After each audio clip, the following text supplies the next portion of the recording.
পটল দিয়ে একই রকম রান্না আর খেতে ভালো লাগছে না, তাই আজকে একটুখানি দই পটল বানিয়েছিলাম। দই পটল বানানোর জন্য পরিমাণ মতো একটু বড় সাইজের পটল নিয়েছিলাম। পটলগুলোকে ভালো করে খোসা ছাড়িয়ে দুই সাইডটা এইভাবে চিড়ে নিয়েছিলাম।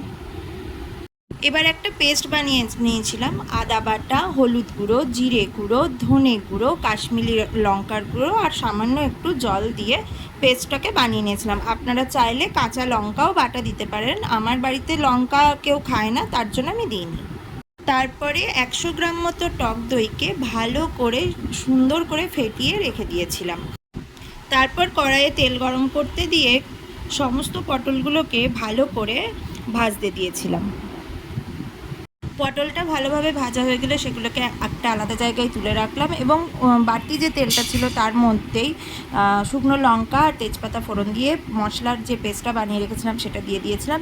মশলার কাঁচা গন্ধ চলে যাওয়ার পর তার মধ্যে দই এবং পরিমাণ মতো নুন দিয়ে ওটাকে ভালো করে কষতে লাগলাম।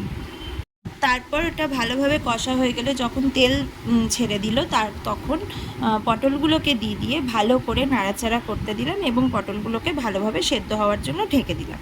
পটলগুলো ভালোভাবে সেদ্ধ হয়ে যাবার পর ওর মধ্যে পরিমাণ মতো চিনি দিয়ে আবার একটুখানি ভালো করে নেড়ে চেড়ে ওটাকে ঢেকে দিয়েছিলাম।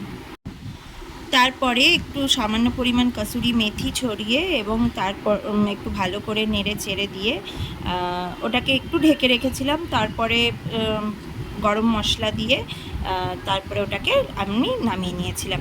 সত্যি কথা বলতে আমার মেয়ে পটল খেতে একদম পছন্দ করে না, কিন্তু আজকের এই পটলের রেসিপিটা ও কিন্তু খুব সুন্দরভাবে খেয়েছে এবং দুখানা পটল খেয়েছে। আপনারাও বানিয়ে খেয়ে দেখবেন, খুব সুন্দর লাগে খেতে।